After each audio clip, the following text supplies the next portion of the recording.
சிங்கத்தை போல எப்போதும் இருக்கிறார்கள். நீதிமான்களோ சிங்கத்தை போல எப்போதும் இருக்கிறார்கள். கவலைப்படாமல் ஒன்றுக்கும் கலங்காமல் ஒன்றுக்கும் பயப்படாமல் ஒன்றுக்கும் பதறாமல் நீதிமான்களோ சிங்கத்தை போல எப்போதும் இருக்கிறார்கள். நீதிமான்களோ சிங்கத்தை போல எப்போதும் இருக்கிறார்கள். ஒன்றுக்கும் தடுமாறாமல் ஒன்றுக்கும் திகையாமல் ஒன்றுக்கும் சோர்ந்து போகாமல் ஒன்றுக்கும் கண்ணீர் விடாமல் நீதிமான்களோ சிங்கத்தை போல எப்போதும் இருக்கிறார்கள். நீதிமான்களோ சிங்கத்தை போல எப்போதும் இருக்கிறார்கள். நீதிமான்களோ சிங்கத்தை போல எப்போதும் இருக்கிறார்கள்.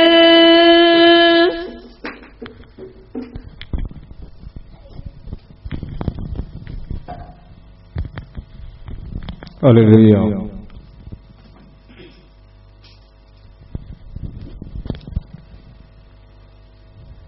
இப்போது நாம் வேதத்திலிருந்து ஒரு பகுதியை வாசிப்போம்.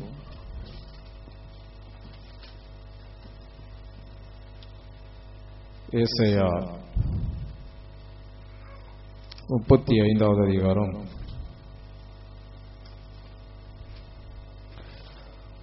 1 10 வசனங்களை வாசிப்போம்.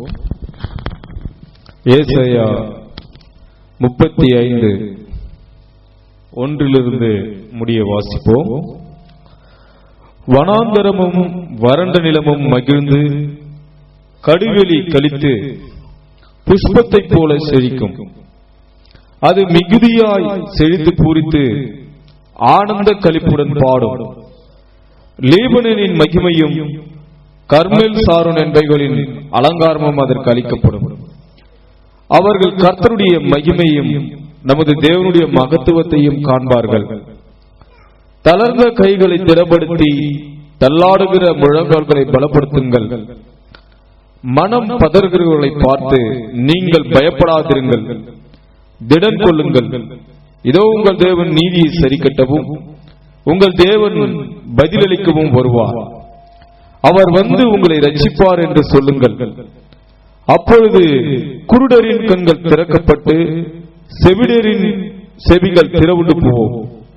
அப்பொழுது முடவன் மானை போல் குதிப்பான், ஊமையின் நாவும் கெம்பீரிக்கும். வனாந்தரத்திலே தண்ணீர்களும் கடுவெளியிலே ஆறுகளும் பாய்ந்தோடும். வெட்டாந்தரை தண்ணீர் தடாகமும் வறண்ட நிலம் நீரூற்றுகளுமாகும். வலு சர்ப்பங்கள் தாபரித்து கிடந்த இடங்களிலே புல்லும் கொருக்கும் நாணலும் உண்டாகும். அங்கே பெரும்பாதியான வழியும் இருக்கும், அது பரிசுத்த வழி எனப்படும். தீட்டுள்ளவன் அதிலே நடந்து வருவதில்லை. அந்த வழியில் நடக்கிறவர்கள் பேதையராய் இருந்தாலும் திசை கெட்டு போவதில்லை. அங்கே சிங்கம் இருப்பதில்லை, துஷ்ட மிருகம் அங்கே போவதும் இல்லை, அங்கே காணப்படவும் மாட்டாது. மீட்கப்பட்டவர்களே அதில் நடப்பார்கள். கர்த்தரால் மீட்கப்பட்டவர்கள் திரும்பி ஆனந்த களிப்புடன் பாடி சீயோனுக்கு வருவார்கள். நித்திய மகிழ்ச்சி அவர்கள் தலையின் மேல் இருக்கும். சந்தோஷமும் மகிழ்ச்சியும் அடைவார்கள். சஞ்சலமும் தவிப்பும் ஓடிப்போம்.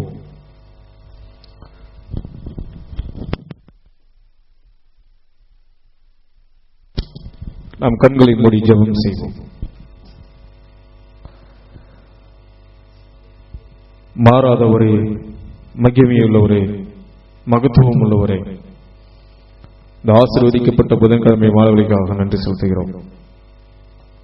ஆண்டவரே, உம்முடைய கிருபையினாலே கடந்த நாட்களை கர்த்தாவே நீர் உம்முடைய கரத்தினாலே எங்களை தாங்கி நடத்தி கொண்டு வந்தேன். உங்களுக்கு நன்றி செலுத்துகிறோம். இப்பொழுது ஆண்டவரே கர்த்தாவே, உம்மை தொழுது கொள்ளவும் உம்மை ஆராதிக்கவும் கூடி வந்திருக்கிற எங்கள் ஒவ்வொருவரையும் ஆண்டவரே உம்முடைய பரிசுத்த ஆவியினால் ஆசீர்வதிக்கும்படி கர்த்தாவே இந்த மாலை வேளையிலே வேண்டிக் கொள்கிறோம். வந்திருக்கிற ஒவ்வொருவரையும் ஆசீர்வதியும், கேட்கிற செவிகளை விருத்த சேதனம் செய்யும், இருதயங்களை விருத்த சேதனம் செய்யும், உம்முடைய நாமத்தை மகிமைப்படுத்தும். ஒவ்வொருவரோடும் உம்முடைய வார்த்தையை கொண்டு பேசும். மனுஷன் அப்பத்தினாலே மாத்திரமல்ல, உம்முடைய வாயிலிருந்து புறப்படுகிற ஒவ்வொரு வார்த்தையினாலும் பிழைப்பான். ஆண்டவரே கர்த்தராகிய இயேசுவே, இந்த சாயங்கால வேளையிலே கர்த்தாவே கூடி வந்திருக்கிற ஒவ்வொருவரையும் உம்முடைய வார்த்தையினாலே திருப்தியாக்கி உம்முடைய நாமத்தை நீர் மகிமைப்படுத்தும்படியாகும். நாங்கள் உம்மிலே களி கூர்ந்து ராஜா நீர் வாழ்க, உம்முடைய நாமம் துதிக்கப்படுவதாக, உம்முடைய சித்தம் இந்த பூமி ஆகிய எங்களுக்குள் நிறைவேறுவதாக என்று கர்த்தாவே உம்மிலே களி கூர்ந்து செல்ல கிருபை செய்யும். உம்முடைய நாமம் மட்டும் மகிமைப்படட்டும். யாவற்றையும் எங்களாக மரித்து உயிர்த்திருந்து வரும் இரட்சகரும் மீட்பருமாகிய கர்த்தராகிய இயேசு கிறிஸ்து நாமத்தில் வேண்டிக் கொள்கிறோம். ஆமென்.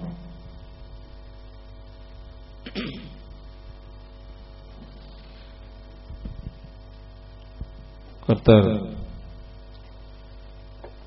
ஐயாகவே நம்முடைய ஜீவங்களிலே நல்லவராக இருக்கிறார்.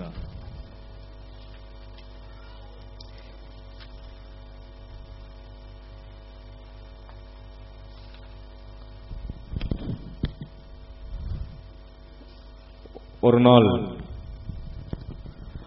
ஒரு வாலிப பெண்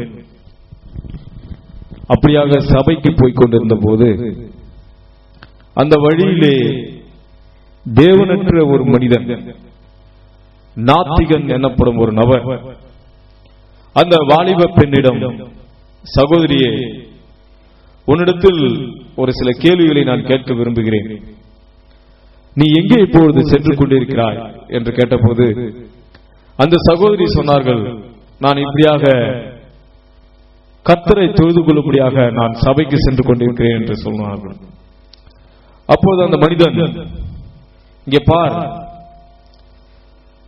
உன்னுடைய வேதாகமம் அதை முழுவதுமாக நீ விசுவாசிக்கிறாயா என்று கேட்க, அந்த நாத்திகன் அந்த சகோதரியிடத்திலே, சபைக்கு செல்லக்கூடிய ஒரு சகோதரியிடத்திலே அந்த நாத்திகன் கேள்வி கேட்கிறார், உன்னுடைய கரத்தில் இருக்கிறது என்ன, உன்னுடைய கரத்தில் என்ன இருக்கிறது என்று கேட்டபோது அந்த சகோதரி சொன்னார்கள், என்னுடைய கரத்திலே வேதாகமம் இருக்கிறது என்று.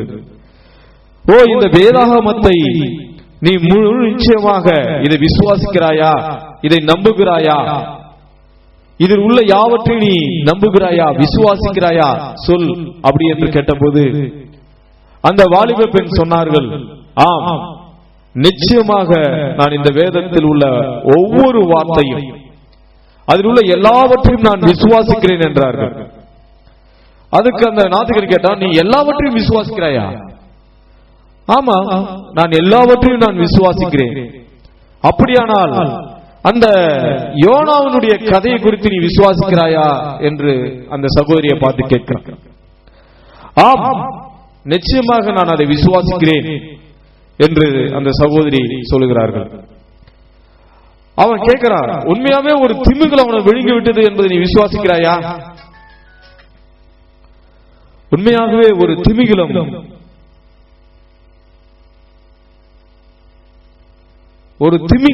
அவனை விழுங்கி விட்டது என்று நீ விசுவாசிக்கிறாயா அப்படி என்று கேட்டபோது, ஆம், நிச்சயமாக நான் விசுவாசிக்கிறேன்.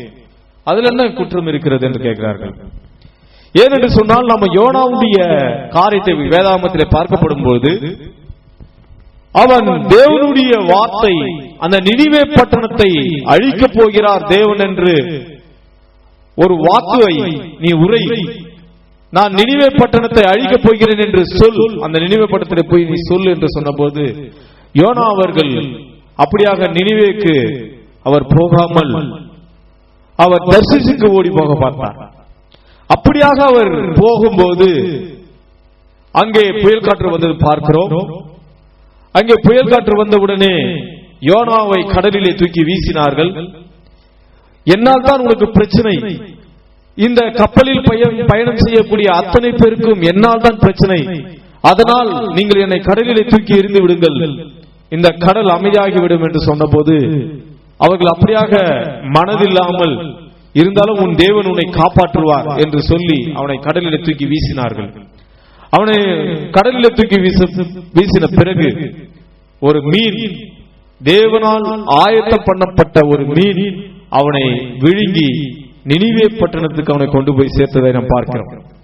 இந்த காரியத்தை இந்த நாத்திகன் படித்துவிட்டு, ஒரு மீன் நிச்சயமாகவே ஒரு மனிதனை விழுங்கி அவனை கொண்டு போய் அந்த நினிவே பட்டணத்தில் விட்டுருக்கு நீ நினைக்கிறியா அப்படின்னு கேட்ட போது, ஆம், நான் அதை நான் முற்றிலுமாக விசுவாசிக்கிறேன் அப்படி என்று சொன்ன போது அந்த சகோதரன் கேட்கிறான், அந்த நாத்திகன் கேட்கிறார் அந்த சகோதரி கிட்ட, அந்த விசுவாசத்தை தவிர்த்து வேற எந்த விதத்திலாவது உன்னால் நிரூபிக்க முடியுமா? விசுவாசத்தை தவிர்த்து வேற எந்த வகையிலாவது எந்த விதத்திலாவது உன்னால் நிரூபிக்க முடியுமா? ஒரு மீன் தான் அவனை விழுங்கி அவனை கொண்டு போய் கரையில சேர்த்தது, ஒரு மீன் விழுங்கி ஒரு மனிதன் உயிரோடு திரும்பி வந்தான் என்று உன்னால் விசுவாசத்தை தவிர்த்து வேறு எந்த வகையிலாவது உன்னால் நிரூபிக்க முடியுமா என்று சொன்னபோது அந்த சகோதரி அந்த நாத்திகனுக்கு பதில் கொடுக்கிறார்கள், நான் பரலோகத்துக்கு போகும்போது நிச்சயமாக அந்த யோனா சகோதரனை சந்தித்து இந்த கேள்வியை கேட்பேன் என்று பதில் சொல்றாங்க. அப்ப அந்த நாத்திகன் உடனே அந்த சகோதரியை பார்த்து கேட்கிறா, நீ பரலோகத்துக்கு போய் பார்த்து அங்க கேட்டு சொல்றேன்னு சொல்றியே, பரலோகத்திலே யோனா இல்லை என்று சொன்னால் என்ன செய்வாய் என்று கேட்கிறார். அதற்கு அந்த சகோதரி சொன்னார், அவர் பரலோகத்தில் இல்லை என்று சொன்னால் நீதான் அதை கேட்டு சொல்ல வேண்டும் என்று சொன்னார். ஏன் என்று சொன்னால் இரண்டு காரியங்கள் தான் இருக்குது, ஒன்று பரலோகம், இன்னொன்று நரகம். பரலோகத்தில் யோனா இல்லை என்று சொன்னால் நான் பரலோகத்துக்கு செல்வேன். அந்த சகோதரி சொல்றாங்க பாருங்க, அந்த நாத்திகன் கிட்ட, நான் பரலோகத்துக்கு போயிட்டு இந்த கேள்வியை விசுவாசத்தை தவிர்த்து நான் வேற எந்த விதத்திலாவது உனக்கு பதில் சொல்ல வேண்டும் என்று சொன்னால் நான் பரலோகத்துக்கு சென்று யோனாவிடம் கேட்டு சொல்கிறேன். அப்படி அங்கே யோனா இல்லை என்று சொன்னால் நீ என்ன செய்வ அப்படின்னு கேட்கும் போது, அப்படி அங்க இல்லை என்று சொன்னால் நீதான் கேட்டு சொல்ல வேண்டும் என்று அவர் சொல்கிறார். நமக்கு பரலோகத்தை விட்டால் விடப்பட்டிருப்பது ஒன்றே ஒன்றுதான், அது நரகம்தான். அல்லேலூயா. அதுதான் நீங்க நாம் பார்க்கிறோம். ஒரு நாள்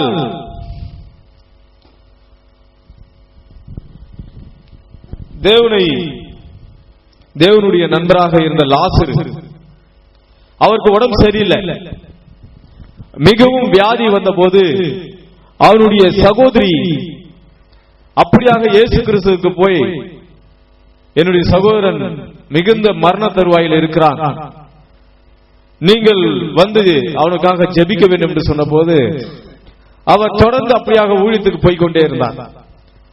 ஏன் அவர் மாத்தால் ஆள் அனுப்பிட்டே இருக்கிறார், சகோதரன் மரிச்சிட்டான், லாசரு மரிச்சிட்டான், அப்படி என்று ஒரு காரியம் வந்தும் கூட இயேசு கிறிஸ்து அப்படியாக கடந்து மற்றொரு கிராமத்திற்கு ஊழியத்திற்காக சென்று கொண்டே இருந்தார்.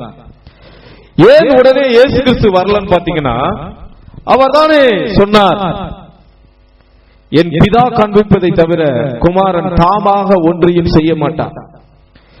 பிதா காண்பிப்பதை தவிர குமாரன் தாமாக ஒன்றையும் செய்ய மாட்டார். அப்படி என்று பார்க்கப்படும் போது இயேசு கிறிஸ்து ஏற்கனவே லாசரு மரித்து அவன் 3வது 4வது நாள் தான் அவன் உயிரோடு ஏற்றிப்பான்ட்டு அவர் ஏற்கனவே தரிசனத்தில் அதை பார்த்து விட்டார். அது பார்த்ததனாலே அவருடைய வேலை வரும் மட்டுமாக அவர் தொடர்ந்து அப்படியாக ஊழியத்துக்கு போய்கொண்டே இருந்தார். அவனை லாசரு மரிச்சு ஒரு நாள் இருக்கும். அந்த ஒரு நாள்ல அந்த சகோதரி அப்போ சொல்றாங்க, அந்த மாத்தாள் சொல்றாங்க, இயேசுவினிடத்திலே போய் இந்த தகவல் போய் சேரும் என்று சொன்னால் இயேசு நிச்சயமாக வரும்பொழுது என்னுடைய சகோதரன் உயிரோடு வருவான், அதனால நீங்கள் அவனை அடக்கம் செய்ய வேண்டிய அவசியம் இல்லை, நிச்சயமாக அவர் ஜெபிப்பார், என்னுடைய சகோதரன் உயிரோடு எழுந்திருப்பான் என்று சொல்லி அவர்கள் அப்படியாக விசுவாசித்தார்.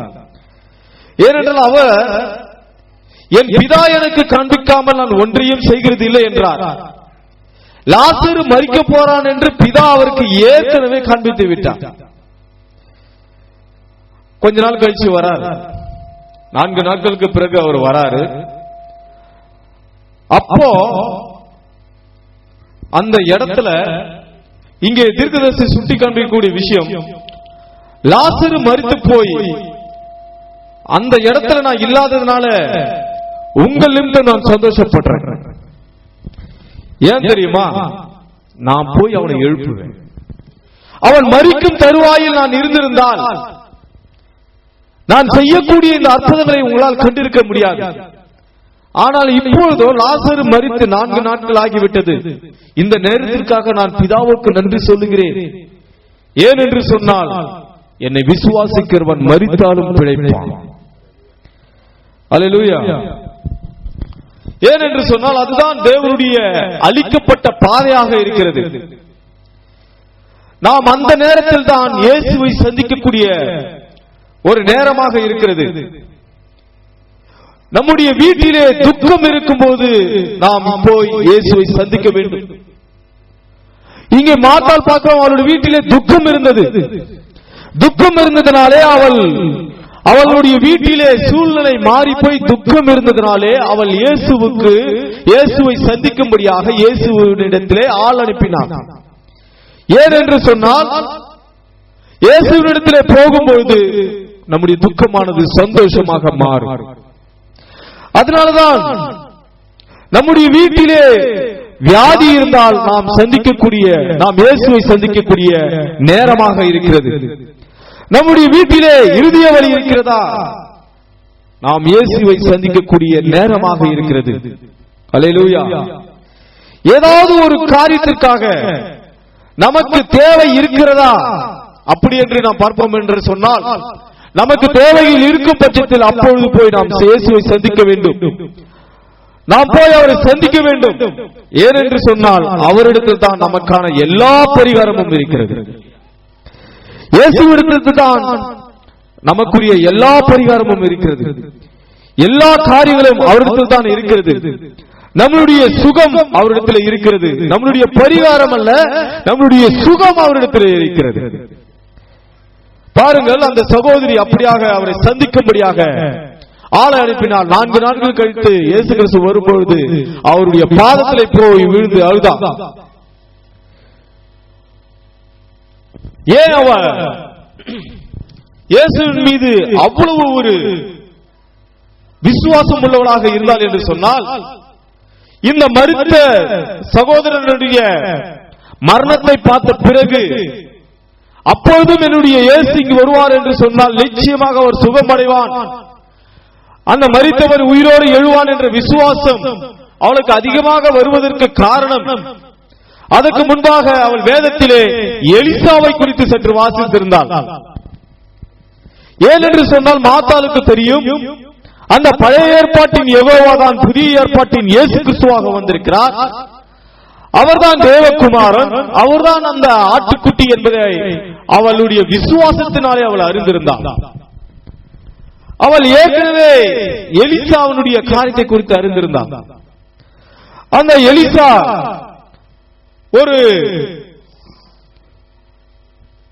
ஒரு தேசத்திலே சூனேமத்தியால் ஸ்ரீ எனக்கூடிய அந்த ஸ்ரீனுடைய வீட்டிலே அவர் அங்கு ஊழியத்துக்கு செல்லும் பொழுது, சூனேமத்தியால் ஸ்ரீ வாழக்கூடிய அந்த நகரத்திலே அவர் ஊழியத்திற்கு போகும்போதெல்லாம் அந்த சூனேமத்திரி ஸ்ரீ அந்த எலிசாவுக்கு அவருடைய வீட்டிலே மேலேறு வீட்டிலே ஒரு ஊழியக்காரனுக்காக ஒரு வீட்டை அங்க ஒதுக்குப்புறமாக அங்க வைத்து, அந்த இடத்துல ஒரு கட்டல், அவருக்கு குடிக்கிறதுக்கு தண்ணி, அவருக்கு ஆகாரம் எல்லாமே கொண்டு போய் வச்சிருவாங்க. அந்த எலிசா எனக்கூடிய அந்த ஊழியக்காரன், அந்த தேவனுடைய மனுஷன், அந்த தேவனுடைய தீர்க்கதரிசி அப்படியாக எப்பொழுதெல்லாம் அந்த நகரத்திற்கு ஊழியத்துக்கு செல்கிறானோ அப்பொழுதெல்லாம் அந்த சூனேமத்தியால் ஸ்ரீயினுடைய வீட்டில் தான் தங்குவார். அந்த குடும்பம் ஒரு விசுவாச குடும்பமாக இருந்தது. அந்த சூனேமத்தியால் ஸ்ரீயினுடைய கணவர் பக்தி வைராக்கியமான ஒரு மனிதர், நல்ல மனிதர், தேவனுக்கு பயந்த ஒரு குடும்பமாக அது இருந்தது. அப்படியாக அவர்கள் இருக்கும் பொழுது இந்த எலிசா அடிக்கடி அந்த வீட்டில் தங்கி அங்க ஊழியத்துக்கு போயிட்டு வந்திருக்க வேளையில அந்த வீட்டிலே நமக்கு அடைக்கலம் கொடுத்தார்களே, இவ்வளவு நாள் நம்ம தங்குவதற்கு நாம் எப்பொழுது போனாலும் அந்த வீட்டிற்கு நாம் எப்பொழுது போனாலும் முகசுலிவு இல்லாமல் வரவேற்றார்களே, எப்பொழுது போனாலும் அந்த வீட்டிலே நாம் வரும்பொழுது அவர்களுடைய கவலைகள் எல்லாம் மறந்து, அவருடைய கஷ்டங்கள் எல்லாம் மறந்து ஒரு ஊழியக்காரனுக்கு செய்ய வேண்டிய கனத்தையும் மரியாதையும் அவர்கள் கொடுத்தார்கள். அவர்கள் வீட்டிலே என்ன விதமான பிரச்சனை இருந்தாலும் அதை கொஞ்சம் கூட வெளியே காட்டாம அந்த ஊழியக்காரனுக்கு முக்கியத்துவம் கொடுத்து அந்த ஊழியக்காரன் போக மட்டுமாக அவனை சந்தோஷமாக வைத்திருந்து அந்த மனிதனுக்கு தேவையான எல்லா காரியங்களும் அவர்கள் சந்தித்து வழி அனுப்புவார்கள். இதையெல்லாம் எலிசாவுக்கு தேவன் அவர்கள் குடும்பத்தில் இருக்கக்கூடிய எல்லா விதமான காரியங்களை குறித்து வெளிப்படுத்தி இருந்தார். அப்பொழுது அந்த ஊழியக்காரன், இப்படியாக நீங்கள் ஊழியத்திற்கு மிகுந்த கனத்தையும் மரியாதையும் நீங்கள் கொடுத்திருக்கிறீர்கள், ஒரு ஊழியக்காரனுக்கு கொடுக்க வேண்டிய மரியாதையை நீங்கள் கொடுத்திருக்கிறீர்கள், நான் எப்பொழுது வந்தாலும் நீங்கள் முகம் சுளிக்காமல் எனக்காக தங்குவதற்கு வீட்டை சுத்தப்படுத்தி ஆயத்தப்படுத்தி எனக்கான எல்லா தேவைகளும் நீங்கள் சரி செய்து கொடுத்திருக்கிறீர்கள். நிச்சயமாகவே என்னுடைய இருதயத்தில் இருக்கிறபடி நான் சொல்லுகிறேன், ஓ சகோதரியே, உனக்கு என்ன வேண்டுமோ கேள். அப்படி என்று கேட்டபோது அந்த சகோதரி சொன்னாங்க, இல்ல, என்னை கர்த்தர் எல்லாவற்றிலும் ஆசீர்வாதமாக வைத்திருக்கிறார், எனக்கு ஒரு குறைவும் இல்லை. அப்படியாக அப்பவும் கேட்கிறான். அந்த கேயாசி இடத்துல சொல்லி அனுப்புறான், கேயாசி அந்த சகோதரி இடத்துல போய் கேள், நாம் அவளுக்காக என்ன செய்ய முடியும் என்று பார். போய் கேட்டு நான் அவளுக்காக ராஜாவிடத்தில் பேச வேண்டுமா அல்லது அந்த தேசத்தில் இருக்கக்கூடிய அதிபதியிடத்தில் பேச வேண்டுமா, நீ போய் கேட்டு வா போ. அப்படி என்று சொன்ன போது அந்த சகோதரி அதற்காக சொன்னார்கள், நான் என் ஜனத்தின் நடுவே நான் சுகமாக இருக்கிறேன் என்றார். சரி, நீ எல்லாவற்றிலும் ஆசீர்வாதமா தான் இருக்கிற, நான் ஏதாவது உனக்கு செய்யணும், ஏதாவது ஒரு கொடுக்கணும். ஏன்னா நான் வரும்போதெல்லாம் என்னை இப்படியாக நீ பாதுகாத்துக் கொண்டிருக்கிறீர்கள், இப்படியாக நீங்கள் சேவை செய்து கொண்டிருக்கிறீர்கள், நான் ஏதாவது உங்களுக்கு செய்யதான் வேண்டும். கேயாசி, அவளை குறித்து நீ விசாரித்து நன்றாக விசாரித்து பார், அவளுக்கு என்ன தேவையாக இருந்தாலும் கர்த்தர் நிச்சயமாக கொடுப்பார். அப்படி என்று சொன்னபோது கேயாசி அவள் மலடையாக இருப்பதை அறிந்து அவளுக்கு பிள்ளைகள் இல்லை என்பதை எலிசாவிடத்திலே போய் தெரிவிக்கிறார். அப்பொழுது எலிசா சொல்கிறார், கர்த்தர் உரைக்கிறதாவது, கர்த்தர் உரைக்கிறதாவது, சரியாக வருஷத்தின் இந்த நேரத்திலே ஒரு பிராண உற்பவ கால திட்டத்திலே அவள் ஒரு குமாரனை பெறுவாள் என்று கூறினார். அல்லேலூயா. பாருங்க, தேவனுடைய தீர்க்கதரிசிக்கு, தேவனால் அனுப்பப்பட்ட ஒரு தீர்க்கதரிசிக்கு நாம் இடம் கொடுப்போம் என்று சொன்னால், நம்முடைய வீட்டிலே அவருடைய வார்த்தைக்கும் அந்த மனிதனுக்கு நாம் கனத்தையும் மரியாதையை நாம் கொடுப்போம் என்று சொன்னால், நம் வீட்டிலே என்ன தேவையாக இருந்தாலும் நிச்சயமாக அதை அறிந்து கர்த்தர் அதை கொடுப்பார். முதலாவது தேவனுடைய மனுஷனாகிய அந்த தீர்க்கதரிசிக்கு நாம் செவி கொடுக்க வேண்டியவர்களாக இருக்கிறோம். அந்த தீர்க்கதரிசிக்கு நாம் செவி கொடுக்கவில்லை என்று சொன்னால் அவனுக்கு கனத்தையும் மரியாதையும் அந்த சகோதரி சூனேமித்திர ஸ்திரீ அந்த எலிசா எனக்கூடிய அந்த தீர்க்கதரிசிக்கு, அவர் தேவனுடைய மனுஷன், கர்த்தருடைய வார்த்தையை பேசுகிறவர், கர்த்தருடைய ஊழியத்தை செய்கிறவர், அவர் கர்த்தருடைய நாமத்தினாலே வருகிறவர், அவர் சொல்லக்கூடிய எல்லாமே கர்த்தர் உரைக்கிறதாவது என்ற வார்த்தையாக இருக்கிறது. அப்படி என்று அறிந்து அந்த மனிதனுக்கு செவி கொடுக்காமல் போயிருந்தால் அவள் அத்தனை ஆண்டு காலமாக மலடியாக இருந்ததை தேவன் அறிந்து அவளுக்கு ஒரு பிள்ளையை கொடுத்திருக்க மாட்டார். ஆனால் அந்த சகோதரி தேவனுடைய தீர்க்கதரிசிக்கு இடம் கொடுத்து அந்த தீர்க்கதரிசி மூலமாக உரைக்கப்பட்ட வார்த்தைக்கு கனத்தையும் மரியாதையும் கொடுத்தபடினாலே அவனுக்கு இன்னது தேவை என்பதை நன்றாக அறிந்து தேவன் அந்த பிள்ளையை கொடுக்கும்படியாக கிருபை செய்தார். அல்லேலூயா.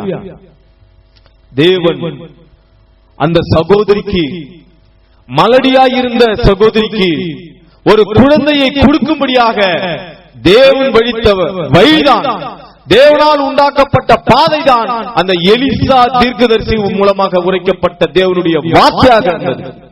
அல்லேலூயா. இன்றைக்கும் தேவன் ஒரு மகத்தான தீர்க்கதரிசியை, தேவனுடைய வார்த்தையை நாம் அறிந்து கொள்ளும்படியாக, தேவனை முகமுகமாக சந்திக்க ஆயத்தம் பண்ணும்படியாக தேவன் தம்முடைய தீர்க்கதரிசியாகிய சகோதரன் வில்லியம் மரியன் பிரணாம் அவர்களை இந்த பூமிக்கு அனுப்பி தந்தார். ஏன் என்று சொன்னால், நாம் பரலோகத்திற்கு செல்வதற்கு ஏற்ற விசுவாசத்தை கொடுக்கும்படியாக 7 முத்திரைகளை திறந்து கொடுத்து இந்த வேதத்தில் மறைக்கப்பட்டிருந்த எல்லா ரகசியங்களையும் தேவன் வெளிப்படுத்தி மணவாட்டி தன்னை ஆயத்தப்படுத்தும்படியாக, மணவாளனை சந்திக்கும்படியாக, மணவாளனாகிய இயேசு கிறிஸ்துவை சந்திக்கும்படியாக தேவன் இந்த காலத்திலே ஒரு தீர்க்கதரிசியை அனுப்பியிருக்கிறார். ஏனென்று சொன்னால், நம் இடத்திலே அந்த எடுத்துக் கொள்ளப்படுவதற்கு ஏற்ற விசுவாசம் இல்லை என்பதை தேவன் அறிந்து அந்த தூதனை நமக்கு அனுப்பியிருக்கிறார். அல்லேலூயா. ஏனென்று சொன்னால், அப்படியாக இந்த சகோதரி தேவனுடைய தீர்க்கதரிசிக்கு கனத்தையும் மரியாதையும் தந்தபடியினாலே, அந்த சகோதரன் தங்குவதற்கு அந்த வீட்டிலே இடம் கொடுத்தபடியினாலே, அங்கே தேவன் அந்த சகோதரனுடைய என்ன இல்லையோ, அந்த சகோதரிக்கு என்ன தேவையாக இருக்கிறதோ, அந்த குடும்பத்திற்கு எது சந்தோஷத்தை தருமோ அந்த சந்தோஷத்தை திரும்ப தரும்படியாக, அந்த சந்தோஷத்தை தரும்படியாக கர்த்தர் தம்முடைய தீர்க்கதரிசியாக எலிசாவை கொண்டு அங்கு வாக்கு கொடுத்தார். ஏற்ற நேரத்திலே, இந்த வருஷத்தில் சரியாக வருஷத்தின் இந்த நேரத்திலே, சரியாக 1 வருஷம் கழிச்சு ஒரு பிராண உற்பவ காலத்திட்டத்திலே அவள் ஒரு குமாரனை பெற்றுக் கொள்வார். அல்லேலூயா. ஏனென்று சொன்னால், தேவன் அந்த மனுஷனுக்கு, அந்த தேவனுடைய மனுஷனுக்கு அப்படியாக அவள் இடம் கொடுத்த போது தேவன் அப்படியாக செய்தான். அப்புறம் பார்க்கிறோம், அந்த பையனுக்கு ஒரு 11-12 வயசு இருக்கும். அந்த நேரத்தில் நல்ல ஒரு ஆரோக்கியமான பையன், அவனுக்கு ஒரு 12 வயசு இருக்கும், நல்ல ஒரு ஆரோக்கியமான பையன். அப்படியாக அவருடைய நிலத்துல வந்து பாத்தீங்கன்னா அறுவடை டைம், அறுவடை செய்து அங்கே களத்தில் கட்டி கொண்டிருந்தார்கள். அந்த நேரத்தில் வெயில் உஷ்ணம் தாக்குது, பயங்கரமான வெயில். வெயிலுடைய தாக்கத்துல அந்த 12 வயது உள்ள அந்த மகன் அப்படியாக அப்படியே மயக்கம் வந்து அப்படி கீழே விழுறான். அவன் கீழே விழுவதை பார்த்த உடனே அங்கிருந்து அங்க தகப்பன உடையறான். அங்க தகப்பன உடனே தூக்குறான். ஐயோ மகனே, உனக்கு என்ன ஆச்சு? என்னாச்சு? தண்ணியை ஊத்தி தண்ணி குடிக்க கொடுக்குறாங்க, மூஞ்சில தண்ணி தெளிச்சு விடுறாங்க. என்ன ஆச்சு உனக்கு? அப்பா, எனக்கு ஒண்ணுமே புரியல, எனக்கு ஒரே மயக்கமா இருக்குது. அப்பா, எனக்கு தூங்கணும் போல இருக்குது, எனக்கு ஒரு மாதிரி இருக்குதுப்பா. அப்படி என்று சொல்லிக் கொண்டிருந்த போது அதுக்குள்ள அந்த சகோதரி ஓடிறாங்க. அந்த சூரியமேஸ்வரி ஓடி வரா. ஓடி வந்து, ஐயோ மகனே, உனக்கு என்ன ஆச்சு? அப்படி என்று சொல்லி தன் மடியிலே போட்டுக்கொண்டு அழுகிறான். அந்த பையன் பார்க்கறான். அப்படியே அந்த வெயிலுடைய உஷ்ணம் தாக்கி அவனுக்கு மரணம் ஏற்படும்படி மரணத்தின் விளிம்பிலே அவன் போனான். ஒரு குழந்தையே இல்லாதவங்களுக்கு, அநேக ஆண்டுகளாக குழந்தை இல்லாதவர்களுக்கு தேவன் கிருபையாக ஒரு தீர்க்கதரிசியை கொண்டு ஒரு மகனை கொடுத்தார். அநேக ஆண்டுகள் கழித்து அந்த பெற்ற குழந்தை குறித்து எவ்வளவு பெருமையாக அவர்கள் பேசிக் கொண்டிருப்பார்கள். அந்த 12 வருஷம் அவர்களுக்கு எவ்வளவு பெரிய ஒரு சந்தோஷம் கிடைச்சிருக்கும். ஆனா அந்த சந்தோஷமானது அந்த மத்தியான வேளையிலே அந்த பிள்ளையாண்டான் அந்த வெயிலிலே சுருண்டு கீழே விழுந்த அந்த தாயினுடைய மடியிலே அவன் மரண தருவாயிலே அவன் படுத்து கிடந்து அவனுடைய உயிரை விடுறான், அவன் ஜீவனை விட்டுறான். அந்த பெற்றோருக்கு எப்படிப்பட்ட ஒரு சூழ்நிலை பாருங்க. ரொம்ப வருஷமா குழந்தை இல்ல. அவ கேட்கல யாருக்கிட்டயும் எனக்கு குழந்தை கொடுன்னு போய் தேவன் கிட்ட கூட போய் கேட்கல. அந்த எலிசா தீர்க்கதரிசனத்திற்கு போய் ஓ தேவனுடைய மனுஷனே, எனக்கு ஒரு குழந்தை தேவன் அருளும்படியாக நீ எனக்காக ஜெபி என்று கூட சொல்லவில்லை. ஆனால் தேவனே வலுக்கட்டாயமாக அந்த குழந்தையை அவர்கள் கொடுத்தார். இல்லாத நேரத்தில் குழந்தை பிறக்காது என்ற சூழ்நிலையில் தேவன் அந்த மலடியாக இருந்த அந்த சூரியமித்திரிக்கு ஒரு குழந்தையை தேவன் கிருபை செய்தார். இப்படிப்பட்ட நேரத்தில் கொடுத்த தேவன் ஒரு தீர்க்கதரிசியை கொண்டு எனக்கு குழந்தை இல்லை என்பதை தேவன் அறிந்து ஒரு தீர்க்கதரிசி மூலமாக எனக்கு இப்படிப்பட்ட ஒரு பாக்கியத்தை அவர் கொடுத்திருப்பார் என்று சொன்னால், இந்த குழந்தை 12 ஆண்டுகளமாக சந்தோஷமாக இந்த குழந்தை கொண்டு நாங்கள் சந்தோஷமாக இருந்தோம் என்று சொன்னால், இந்த குழந்தை தேவன் கொடுத்த சந்தோஷமாக இருந்தது. இந்த குழந்தையானது தேவன் கொடுத்த ஒரு சந்தோஷமாக எங்கள் குடும்பத்திற்கு இருந்தது. நாங்கள் இந்த குழந்தையின் மூலமாக தேவன் கொடுத்த சந்தோஷத்தை நாங்கள் இவ்வளவு வருஷமாக அனுபவித்துக் கொண்டிருந்தோம். இப்பொழுது இதை பிசாசானவன் தொட்டு மரணமானது நேர்ந்திருக்கும் என்று சொன்னால், அதே தீர்க்கதரிசனத்தில் நான் திரும்ப போவேன் என்று சொன்னால், எனக்கு குழந்தையே பிறக்காத நேரத்தில் கொடுத்த தேவனுக்கு மரித்த குழந்தையை உயிரோடு எழுப்புவது அதிக நிச்சயமாக இருக்கும் என்று விசுவாசித்தார். அப்போ ஓடுறார், நேராக ஓடுகிறார். அதுக்கு முன்பாக என்ன பண்றான், அந்த குழந்தையை எடுத்துட்டு போயிட்டு அந்த குழந்தையை கொண்டு போய் அந்த தீர்க்கதரிசிக்கு எங்கே கட்டல் போட்டு அவரை படுக்க வைப்பாங்களோ, எங்கே அவன் ஓய்வு எடுப்பானோ கரெக்டா அந்த கட்டலிலே கொண்டு போயிட்டு அந்த மரித்த குழந்தையை போய் படுக்க வச்சிட்டாங்க. ஏனென்று சொன்னால் அதுதான் சரியான இடமாக இருக்கிறது. மரித்தவர்களை உலக பிரகாரமாக மரித்தவர்களை இந்த செய்தியிடத்தில் கொண்டு வரும்போது ஜீவனை கொடுக்க அது வழியாக இருக்கிறது. மோசேயினிடத்தில் இருந்த காய்ந்து போன கோலை அவர்கள் உடன்படிக்கை பெட்டி அண்டையிலே கொண்டு போய் பக்கத்தில் வச்சாங்க. உடன்படிக்கை பெட்டியிலே பக்கத்துல ஒரு மரித்து போன கோலை கொண்டு போய் வைத்த உடனே அது பூ பூத்து காய் காய்த்து வாதலும் பழங்களை தந்ததாக வேதாகமத்தில் நாம் வாசிக்கிறோம். தேவனுடைய தீர்க்கதரிசி வில்லியம் மரியன் பிரணாம் அவர்கள் சொல்லும் பொழுது, ஒரு மரித்த மனிதனை, இந்த உலகத்திலே கனி கொடுக்காத ஜீவமுடைய ஒருவனை, இந்த உலகத்தால் வஞ்சிக்கப்பட்ட ஒரு மனிதனை அவனை கொண்டு போய் தேவனுடைய வார்த்தையின் அருகிலே வைத்து விட்டால் அந்த மனிதன் ஜீவனை பெற்று கனி கொடுக்கக்கூடிய ஜீவனுடைய மனிதனாக மாறுவான் என்று சொல்கிறார். ஓ, இவன் எப்பேற்பட்ட பாவியாக இருந்தாலும், எப்படிப்பட்ட துரோகியாக இருந்தாலும் அவனை கொண்டு வந்து தேவனுடைய வார்த்தையின் அருகிலே வைத்து விட்டால் அவன் கனி கொடுக்கக்கூடிய ஜீவியமாக மாறிவிடுவான். இங்கே நாம் பார்க்கிறோம், அந்த சூரியமித்திரி தன் மகன் இறந்தவுடனே அந்த வயல்வெளியிலிருந்து தன்னுடைய குழந்தை கொண்டு வந்து அந்த தீர்க்கதரிசி படுத்திருந்த இடத்திலே போய் அவனை படுக்க வச்சாங்க. அப்படியாக படுக்க வச்ச பிறகு அந்த சூரியமித்திரி நேராக ஓடுறான். அந்த தீர்க்கதரிசியை காண வேண்டும். அந்த எலிசா தீர்க்கதரிசி என்னுடைய வீட்டிற்கு வருவார் என்று சொன்னால், அன்றைக்கு அவர் என் வீட்டிற்கு வந்தபோதுதான் மலடியாக இருந்த எனக்கு குழந்தை பாக்கியமானது கிடைத்தது. அவர் திரும்ப வருவார் என்று சொன்னால் நிச்சயமாக என்னுடைய மரித்த குழந்தை உயிர் பெறும் என்று விசுவாசத்தோடு ஓடினார். அதை தூரத்திலே பார்த்து அந்த எலிசா தீர்க்கதரிசி கேயாசி அனுப்புகிறான்.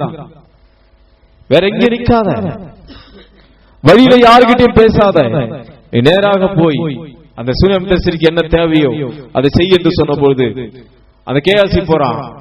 அப்பொழுது அந்த வழியிலே சந்தித்து பேசும்போது கூட அந்த சூரியமித்திரி சொல்றாங்க, யாரும் எனக்கு தேவையில்லை, அந்த தீர்க்கதரிசி தான் வேண்டும், அந்த தீர்க்கதரிசி தான் எனக்கு வேண்டும் அப்படி என்று அவள் ரொம்ப வைராக்கியமாக இருந்தார். பாருங்க,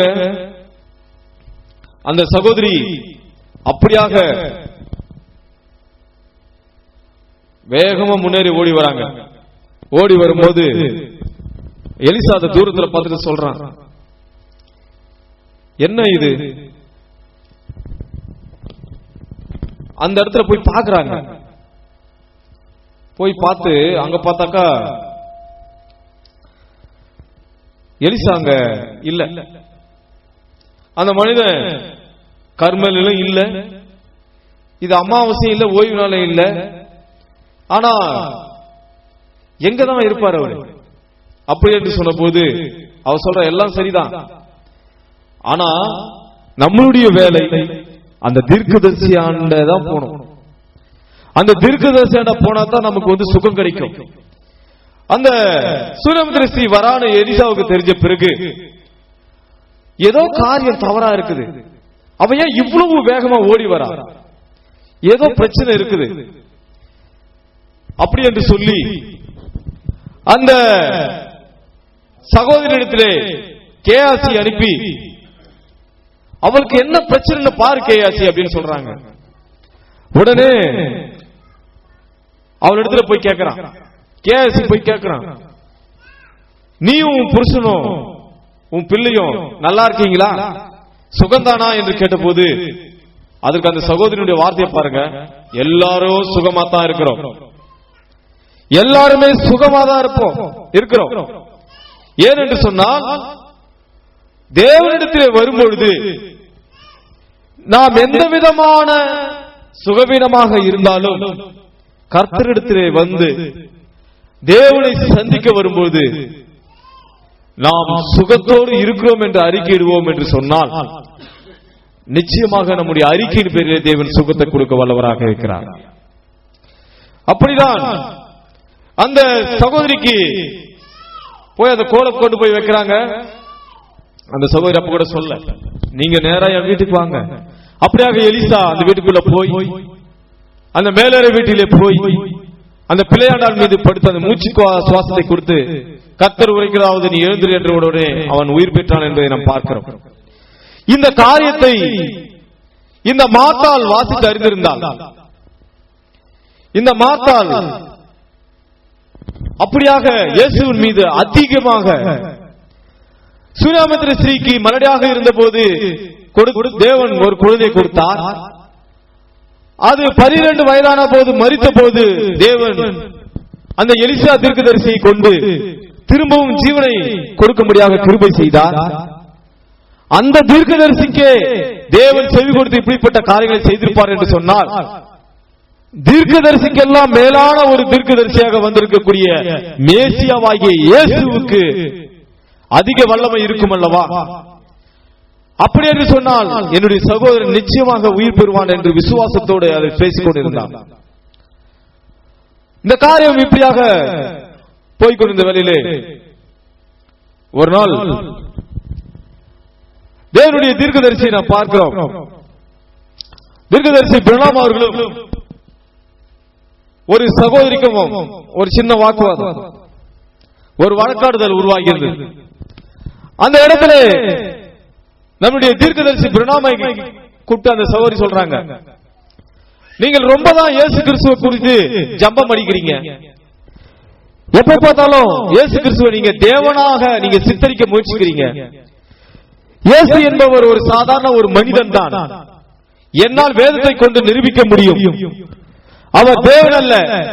ஓ பிரணாம், நீ எப்போது பார்த்தாலும் இயேசு கிறிஸ்துவை தேவன் என்று நீ நம்புகிறாய், எப்போது பார்த்தாலும் இயேசு கிறிஸ்துவை நீ தேவனுக்கு சமமாக நீ பேசிக் கொண்டிருக்கிறாய், அவர் தேவன் அல்ல என்று சொன்ன பொழுது அப்போது அவர் சொல்றார், அவர் ஒரு சாதாரண மனிதன் என்று அந்த சகோதரி சொல்றாங்க. அதுக்கு தீர்க்கதரிசி சொல்றார், அவர் எந்த இடத்திலே எதை வைத்து நீங்கள் சொல்லுகிறீர்கள், நீங்கள் எனக்கு சொல்லுங்கள் பார்க்கலாம். அவர் எந்த இடத்திலே தேவனுக்கு குறைவாக இருந்தார், எந்த இடத்திலே அவர் தேவனுக்கு குறைவாக இருந்தார், நீங்கள் சரியாக வேதத்தை கொண்டு நீங்கள் சொல்லுங்கள் பார்க்கலாம் என்று சொன்னபொழுது அவர்கள் பரிசுத்த யோவான் 11ஆம் அதிகாரத்தை எடுத்து அங்கே பாருங்கள், லாசருடைய கல்லறையிலே சென்று அவர் இயேசுவானவர் அழுதார்.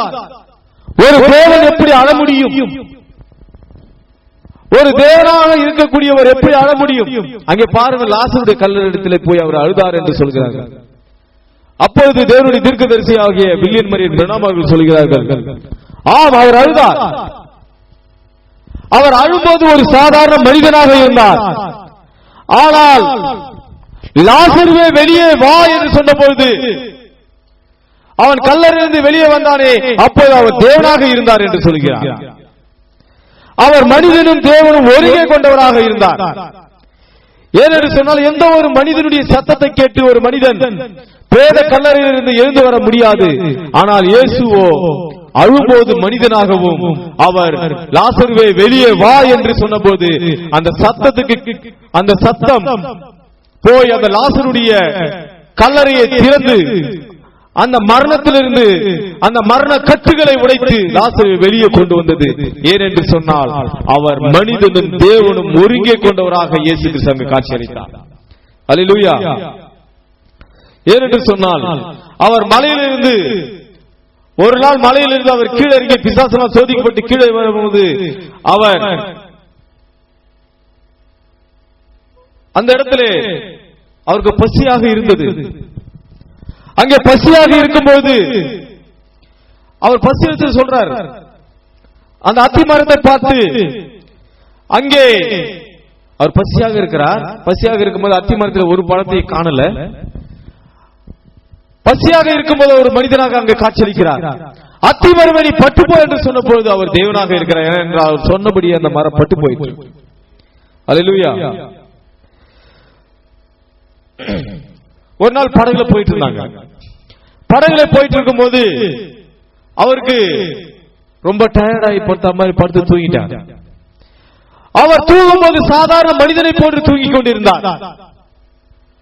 அங்கே சாதாரண மனிதனாக அவர் ஓய்வெடுத்துக் கொண்டிருந்தார். அந்த நேரத்தில் கடும் புயலும் பிசாசு அந்த புயலை கொண்டு வந்து அங்கே பயங்கரமான ஒரு கூச்சல் போட்டுக் கொண்டிருந்தார். பிசாசு அங்கே புயலை கொண்டு வந்து அந்த படகை கவிழ்க்கும்படியாக செய்து கொண்டிருந்தான். எல்லோருமே அங்கு பயந்து கொண்டிருந்தார்கள்.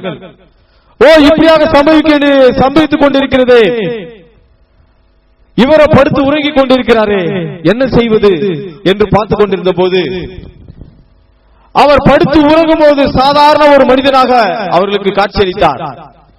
ஆனால் அவர் எழுந்து கடலே அமைதியாயிரு என்று சொன்னபொழுது, இறையாதே நீ அமைதியாய் இரு என்று சொன்னபொழுது அவர் தேவனாக இருந்தார். அவர் உறங்கும் பொழுது மனிதனாகவும் அவர் இறையாதே என்று சொன்னபோது அவர் தேவனாகவும் காட்சியளித்தார். அல்லேலூயா. ஏனென்று சொன்னால் நிச்சயமாகவே அப்பொழுது அந்த மார்த்தாள் இயேசு கிறிஸ்து போய் நீர் மாத்திரம் இங்க இருப்பீர் என்று சொன்னால், இங்க இருந்திருப்பீர் என்று சொன்னால் என் சகோதரன் மரிச்சிருக்க மாட்டான். அப்போ சொன்னார், என்னை விசுவாசிக்கிறவன் மரித்தாலும் பிழைப்பான், உயிரோடு விசுவாசிக்கிறவன் என்றென்றும் அறியாமலும் இருப்பான் என்று சொன்னார். அவர் சொன்னபடியே இப்பொழுது நீ விசுவாசிக்கிறாயா? இப்பொழுது நீ விசுவாசிக்கிறாயா? இல்ல, அவன் அடக்கம் பண்ணி 4 நாள் ஆயிடுச்சு, கல்லறை திறக்க வேண்டாம், ஒரே நாரம். இது உலகம் சொல்லக்கூடிய அவிசுவாசமான காரியமாக இருக்கிறது. ஆனால் இயேசு சொன்னார், நீங்கள் அந்த கல்லை பரட்டுங்க, அந்த கல்லை தள்ளி விடுங்க சொன்னார். அங்க போய் ஒரு மனிதனை போல எழுதார். ஆனாலும் அவருக்குள்ள இருக்கக்கூடிய அந்த தெய்வீக தன்மை, லாசருவே வெளியே வா என்று சொன்னபோது உடனடியாக அவர் வந்து விட்டார். அல்லேலூயா. ஏனென்று சொன்னால் தேவன் ஒரு அளிக்கப்பட்ட வழியை விசுவாசிகளுக்கு உடையவராக இருக்கிறார். ஒரு சமயம் சில வானசாஸ்திரிகள் அவருடைய பிறப்பிற்காக ஒரு மேசியா அந்த பூமியிலே வந்திருக்கிறார் என்று அறிந்து அவரை ஆராதிக்கும்படியாக, அவரை சந்திக்கும்படியாக அவர்கள் புறப்பட்டார்கள். அப்படியாக அவங்க சந்திக்க ஆயத்தப்பட்டு எல்லாம் மூட்டெல்லாம் கட்டிட்டாங்க. நம்ம இந்த மாதிரி மேசியாவை சந்திக்க போறோம், எங்களுக்கு ஒரு செய்தி வந்திருக்கிறது. அந்த நட்சத்திரமானது 3 நட்சத்திரம் ஒரே நட்சத்திரமாக ஒரே நேர்கோட்டிலே அது நின்று கொண்டிருக்கிறது. அந்த மேசியா அந்த பூமியிலே பிறந்து விட்டார், நாங்கள் அவரை சந்திக்க வேண்டும், நாங்கள் ஆயத்தப்பட்டுக் கொண்டிருக்கிறோம் என்று அவர்கள் ஆயத்தப்பட்டுக் கொண்டிருந்தார்கள். அப்போது ஒருத்தர் வந்து சொன்னார், மேசியா வந்துட்டார், நீங்க எந்த ஏரியால வந்திருக்காரு எங்களுக்கு தெரியாது, நாங்க அவரை கண்டுபிடிச்சிட்டோம். ஏனென்றால் அந்த நட்சத்திரமானது நாங்கள் பார்த்தோம், இந்த பூமியில அவர் மேசியா வந்திருக்கிறார். அப்படி என்று சொன்னால் உடனே என்ன பண்ணாங்க, ஒரு பெரிய மேப் எடுத்து வந்து அந்த வானசாஸ்திரிகளுக்கு கொடுத்தாங்க. இந்தாங்க, திசை காட்டும் கருவியெல்லாம் கையில வச்சுக்கீங்க. இந்த திசை காட்டும் கருவியெல்லாம் கையில வச்சுங்க. அதுக்கு முன்பாக இங்க ஒரு காரியத்தை குறிப்பிடுகிறோம். இந்த நட்சத்திரத்தை கண்டு மேசியா வந்துட்டார் என்ற விஷயத்தை இந்த 3 நட்சத்திரங்கள் ஒன்றாக அந்த நேர்கோட்டிலே வரும்பொழுது பூமியிலே மேசியா இருக்கிறார் என்ற அந்த ரகசியத்தை அவர்கள் எப்படியாக அவர்கள் அதை கண்டுபிடித்தார்கள் என்று பார்த்தால், வேதம் சொல்லுகிறது வாசல் இடுக்கமும் வழி நெருக்கமாக இருக்கிறது, அதை கண்டுபிடிக்கிறவர்கள் சிலர் தான். வாசல் இடுக்கமாக இருக்கிறது, வழி நெருக்கமாக இருக்கிறது, அதை கண்டுபிடிக்கிறவர்கள் சிலர் தான். அந்த மேசியாவுடைய அடையாளத்தை, இந்த பூமியிலே மேசியா வந்திருக்கிறார் என்ற அடையாளத்தை அதை கண்டுபிடிக்கிறவர்கள் சிலர் தான். ஏனென்று சொன்னால் வாசல் நெருக்கமாக உள்ளது, வழி நெருக்கமாக இருப்பதனால் அவர் மேசியா வந்துவிட்டார் என்ற செய்தி அந்த நெருக்கத்தின் வழியாக, அந்த இடுக்கத்தின் வழியாக யார் பிரவேசிக்கிறார்களோ அவர்களால் தான் அவருடைய வருகையை கண்டுபிடிக்க முடியும். ஏனென்று சொன்னால் இந்த கடைசி நாட்களிலும் தீர்க்கதரிசி பிரணாம் பிறக்கும் போதும் கூட அந்த 3 நட்சத்திரங்கள் ஒன்றாக கூடியது. தேவனுடைய தீர்க்கதரிசி பிரணாம் பிறக்கும் போதே அந்த நட்சத்திர அந்த அக்கினி சம்பமானது அவர் தலைக்கு மேலாக தொங்கியதை நாம் பார்க்கிறோம். ஏன் இந்த அடையாளத்தை அவர் காண்பித்தார்? 3 குறி சொல்லுவர்கள் இந்த தேவனுடைய தீர்க்கதரிசி வில்லியன் மரியம் பிரணாமை பார்த்து, சகோதரன் பிரணாமே, நீ அந்த நட்சத்திரத்தின் கீழாக நீ பிறந்திருக்கிறாய், நீ அந்த நட்சத்திரத்தின் கீழாக பிறந்திருக்கிறாய், தம்பிங்க வாப்பா, நீ அந்த நட்சத்திரத்தின் கீழாக நீ பிறந்திருக்க, தெரியுமா உனக்கு உன் பிறப்பின் ரகசியம் தெரியுமா அப்படின்னு சொல்லி கேட்கிறாங்க. அவர் சொல்றாரு, அவங்க எல்லாம் குறி சொல்றவங்க, அவங்க கிட்ட நான் அதெல்லாம் ஒண்ணும் கிடையாதுன்னு சொல்லிட்டேன், ஆனால் அவர்கள் எப்படி அறிந்தார்கள் என்று தெரியவில்லை, என் பிறப்பின் ரகசியத்தை அவர்கள் அறிந்திருந்தார்கள் என்று சொல்கிறார். ஒரு சூனியக்காரிக்கும் ஒரு குறி சொல்பவர்களுக்கும் அந்த வழி, அந்த மேசியா அந்த பூமியில பிறந்திருக்கிறார் என்ற காரியத்தை தேவன் வெளிப்படுத்தியிருப்பார் என்று சொன்னால், தேவனை விசுவாசிக்கக்கூடிய ஜனங்களுக்கு ஏன் கண்கள் தெரியாமல் போகிறது? ஏன் அவர்கள் குருடாகி போகிறார்கள்? அங்க பார்க்கிறோம், இந்த கடைசி நாட்களிலே நம்முடைய செய்தியில் இருப்பவர்கள் கூட அந்த 3 நட்சத்திரங்கள் ஒன்றாக கூடும் பொழுது ஒரு மேசியா இந்த பூமியில இருக்க வேண்டும் என்று அறிந்த பிறகு, பிரணாம் மேசியாவல்ல, பிரணாம் கிறிஸ்துவல்ல, சகோதரர் வில்லியன் மரியன் பிரணாம் தேவனும் கிடையாது, அவர் ஒரு கிறிஸ்துவும் கிடையாது. கிறிஸ்து என்றால் அபிஷேகம் பண்ணப்பட்டவர். நாம் எல்லாரும் கிறிஸ்துவராக இருக்கிறோம், நாம் எல்லாருமே அபிஷேகம் பண்ணப்பட்டவர்கள். அப்படி என்று பார்க்கும்போது நீங்கள் நானும் எல்லாருமே கிறிஸ்துக்கள் தான். நாம் எல்லோருமே கிறிஸ்துக்கள் தான், குட்டி மேசியாக்கள் தான். அந்த வகையில் பார்க்கப்படும் போது சகோதரன் பிரணாம் கிறிஸ்து தான், ஆனால் அந்த கிறிஸ்து அல்ல, அவரும் அபிஷேகம் பண்ணப்பட்டவர். அபிஷேகம் என்பது வேறு, அபிஷேகம் பண்ணப்பட்டது என்பது வேறு. அவர்தான் அந்த பரிசுத்தாவியாக இருக்கிறார், தேவன் தான் அந்த பரிசுத்தாவி. அந்த பரிசுத்தாவியை பெற்றுக்கொண்ட நாம் எல்லோருமே கிறிஸ்துக்கள் தான். அந்த வகையிலே நாம் பார்க்கும்போது அவர் தேவனுக்கு சமமானவர் அல்ல. இவருடைய ஊழியத்தில் தான் அந்த 2ஆம் வருகை நடந்தது என்பதுதான் உண்மை. அல்லேலூயா. ஏனென்று சொன்னால் அவர் 1ஆம் வருகையானது சரீரத்தில் மரிக்க வேண்டியதாக இருந்தது, அதனால் தான் அவர் குழந்தையாக பிறந்து வளர்ந்தார். நாம் அடிக்கடி இதை சொல்லுகிறோம், அவருடைய 1ஆம் வருகை அவர் பிறந்து வளர்ந்துதான் 30-33 வயசு வரைக்கும் இருந்து அதுக்கப்புறம் மரிச்சு அவர் உயிரோடு எழுச்சி போனார். அவர் எப்படி போனாரோ அப்படித்தான் வருவார் என்று வேதம் சொல்கிறது. அவர் எப்படி போனார்? அவர் மரித்து உயிர்த்தெழுந்த ஒரு தியாகி பாடியிலே, ஒரு மறுரூபமாக்கப்பட்ட சரீரத்திலே தான் அவர் போனார். அந்த சரீரத்தை நாம் வெறும் கண்ணால் காண முடியாது. வேதம் சொல்கிறது, அங்கே யோபு சொல்கிறான், அந்நிய கண்கள் அல்ல, என் சொந்த கண்ணால் அவரை காண்பேன். அல்லேலூயா. அப்படி என்று சொன்னால் அந்த யோபு என்ற அந்த நீதிமானுக்கு அப்படிப்பட்ட தீர்க்கதரிசியை அந்நிய கண்ணால் அவரை காண முடியாது என்று சொல்கிறான். இயேசு கிறிஸ்து உயிர் தெழுந்த பிறகு அந்த சீசர்களை சந்தித்த பிறகு கூட அவர் பேசுகிறார், வெளிப்படுத்தி காண்பிக்கிறார். அப்பொழுது கூட அவர் கண்கள் திறக்கப்படும் வரைக்கும் அவர்களை காண முடியவில்லை. தேவன் இந்த சரீரத்தில் யாருடைய கண்ணை திறக்கிறாரோ அவன் தான் அந்த மேசியாவுடைய வருகையை கண்டுபிடிக்க முடியும். அவருடைய இரண்டாவது வருகையை கண்டுபிடிப்பதற்கும் தேவன் இந்த சரீரத்தில் இருக்கக்கூடிய இந்த கண்ணை திறந்தால்தான். எப்படி எலிசாவும் கேயாசியும் மலை மேலே இருக்கும் பொழுது கேயாசியுடைய கண்கள் திறக்கப்பட்ட பிறகு அங்கு அக்னி ரதங்கள் இருப்பதை காண முடிந்ததோ, அதே போன்று தேவன் கிருபையாக நம்முடைய கண்களை திறந்தால் ஒழிய அவருடைய இரண்டாம் வருகையை நம்ம கண்டுபிடிக்க முடியாது. ஆனால் எலிசாவு அதை பார்க்கல, விசுவாசித்திருந்தான். கண்டு விசுவாசிக்கிறவர்களை காட்டிலும் காணாது விசுவாசிக்கிறவர்கள் பாக்கியவான்கள் என்று சொல்லப்பட்டிருக்கிறது. அல்லேலூயா. அப்பொழுது அந்த வானசாஸ்திரத்தில் கேட்டாங்க, உன்னிடத்தில் ஒரு திசை காட்டும் கருவி கூட இல்லையே, உனக்கு ஊழியம் செய்யும் அங்கீகார சீட்டு கூட கிடையாது, இந்த உலகத்தில் உனக்கு என்னதான் நேர்ந்தது? அவர்கள் உன்னை ஏற்றுக்கொள்வார்களா? நீ கர்த்தரை ஆராதிக்க போகின்றாயா அப்படின்னு கேட்கிறாங்க. அவன் சொல்றான், நிச்சயமா உம்முடைய திசை காட்டும் கருவியை நீ எடுத்துட்டு போ,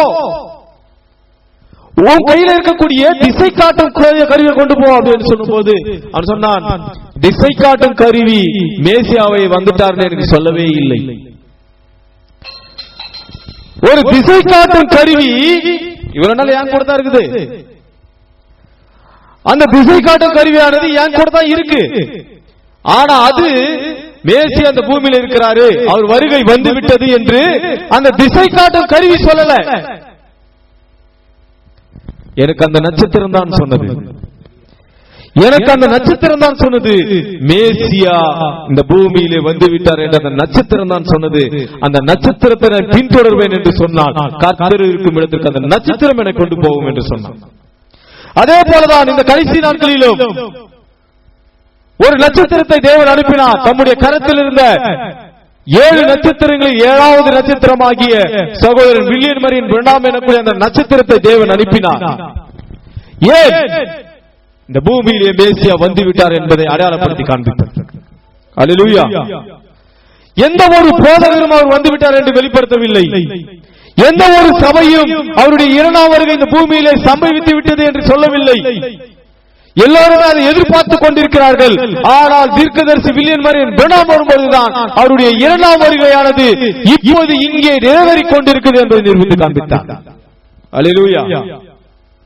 அவர் வருகையானது தீர்க்கதரிசனுடைய ஊழியத்தின் மூலமாக இந்த உலகம் முழுவதும் 7 முறை இந்த உலகத்தை சுற்றிய செய்தி, 7 முறை எப்படியாக அந்த உடன்படிக்கை பெட்டியானது எரிகோ மதிலை 7 முறை எப்படி சுற்றியதோ அதே போன்று இந்த செய்தியும் இந்த உலகத்தை 7 முறை சுற்றி வந்திருக்கிறது. அல்லேலூயா. எவ்வளவு பெரிய ஒரு மகத்தான காரியமாக இருக்கிறது. ஏனென்று சொன்னால் தேவன் மாபெரும் சாத்தியத்தை அவருடைய நட்சத்திரத்தை பின்தொடர்வர்களுக்கு, அவரை பின்தொடர்வர்களுக்கு தேவன் கிருபை செய்திருக்கிறார். அவர்களுக்கு ஒரு அளிக்கப்பட்ட வழியை தேவன் வைத்திருக்கிறார். அல்லேலூயா. தேவன் எப்பொழுதுமே ஒரு அளிக்கப்பட்ட வழியை உடையவராக இருக்கிறார். இந்த ஆடுகளுக்கெல்லாம் உடம்பு சரியில்லை வச்சுக்கலாம், செம்மறியாட்டுக்கலாம். செம்மறியாட்டுக்கெல்லாம் உடம்பு சரியில்லைன்னா என்ன பண்ணுவாங்கன்னா, ஒரு சுண்ணாம்பு கல் எடுத்து அந்த சுண்ணாம்பு கல்ல வந்து டைரக்டா கொடுத்தா சரியாயிடும். ஆனா ஆடு வந்து அதை சாப்பிடாது.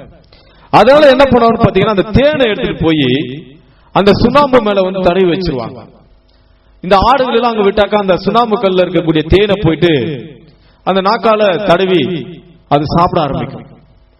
அந்த தேனை அப்படியாக அது சாப்பிடும்போது அதோடு கூட சேர்த்து அந்த சுண்ணாம்பு அது தேய்ச்சி சாப்பிடும்போது அதுக்கு சுகமானது கிடைத்துவிடும். அந்த சுகம் கிடைப்பதற்கு அந்த மேய்ப்பன் செய்யக்கூடிய ஒரு காரியம் என்னவென்று சொன்னால், அந்த தேனை கொண்டு போய் அந்த சுண்ணாம்பு மேல லைட்டா தடவி விட்டுருவோம், அந்த சுண்ணாம்பை சாப்பிட வைக்கணுன்றதுக்காக. அது போன்றுதான் நம்முடைய சுகவீனங்களுக்காக நம்முடைய பலவீனங்களுக்காக தேவன் நமக்கு கிறிஸ்துவை கொடுத்திருக்கிறார். ஏனென்று சொன்னால் அங்கேதான் அது தடவப்பட வேண்டியதாக இருக்கிறது. சுகவீன ஆடுகளாகிய நாம் அதை போய் அப்படியாக தம்முடைய விசுவாசத்தினாலே அதை எடுக்கும் பொழுது நிச்சயமாக நமக்கு சுகமானது அங்கே கிடைக்கும். ஏனென்று சொன்னால் உங்கள் சபை என்ன சொல்கிறதோ அதற்கு நீங்கள் எந்த கவனமும் செலுத்த வேண்டிய அவசியம் இல்லை. கிறிஸ்துவுக்கு கவனம் செலுத்துங்கள், அவரை மட்டுமே பின்பற்றுங்கள். ஏனென்றால் அவருக்குள் தான் அந்த சபையாக, அவருக்குள் தான் நாம் அவருடைய சபையாக இருக்க முடியும்.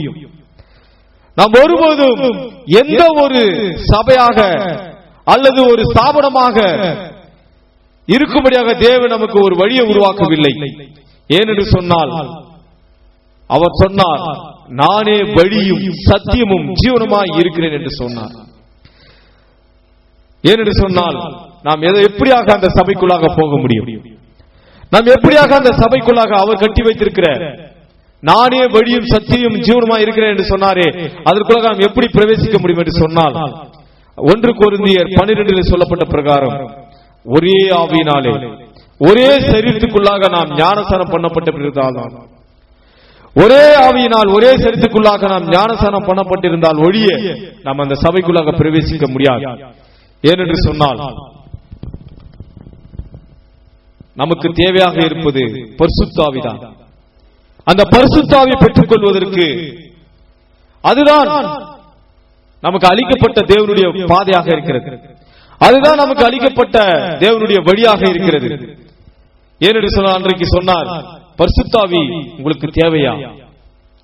நீங்கள் செய்ய வேண்டிய ஒன்றே ஒன்றுதான். வேதம் சொல்லுகிறது, நீங்க போய் காத்து நிறுங்க.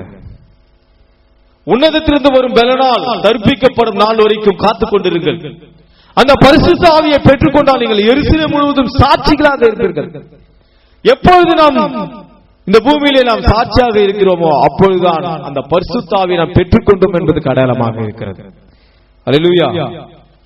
நிச்சயமாகவே தேவன் இந்த கடைசி நாட்களிலே நமக்கு கிருபையாக அவருடைய வார்த்தையை கொடுத்து மார்க் 16, 17, 18 வசனங்களில் சொல்லியிருக்க பிரகாரம் அவர் வார்த்தை கொடுத்து வியாதியஸ்தர்கள் மேல் கைகளை வைப்பவர், அப்பொழுது அவர்கள் சுகமாவார்கள். அவர் சொன்னார், நீங்க போய் வியாதியஸ்தர்கள் மேல் கைகளை வையுங்கள், அப்பொழுது சுகமாவீர்கள் என்று சொன்னார். அந்த வார்த்தையை அவரே கை கொள்ளும்படி யவீருடைய மகள் மரித்து போன போது அந்த மகள் மீது கரத்தை வைத்து மகளே எழுந்திரு என்ற போது அவர் தொட்டு சுகமாக்கினார். அல்லேலூயா. இந்த வரத்தை தேவன் தம்முடைய பிள்ளைகளுக்கு மார்க் 16, 17, 18 வசனங்களிலே அதை சொல்லியிருக்கிறார். ஏனென்று சொன்னால் விசுவாசிக்கிறவர்களால் நடக்கும் அடையாளங்களே ஆவன. என் நாமத்தினாலே பிசாசுகளை துரத்துவார்கள். யாரால் நடக்கும்? ஒரு பாசால நடக்குன்னு சொல்லல, ஒரு சபையால நடக்குன்னு சொல்லல, விசுவாசிக்கிற எல்லாராலேயும் இந்த அடையாளங்கள் தொடரும். வேதாகமம் தெளிவாக சொல்கிறது, விசுவாசிக்கிறவர்களால் நடக்கும் அடையாளங்கள்.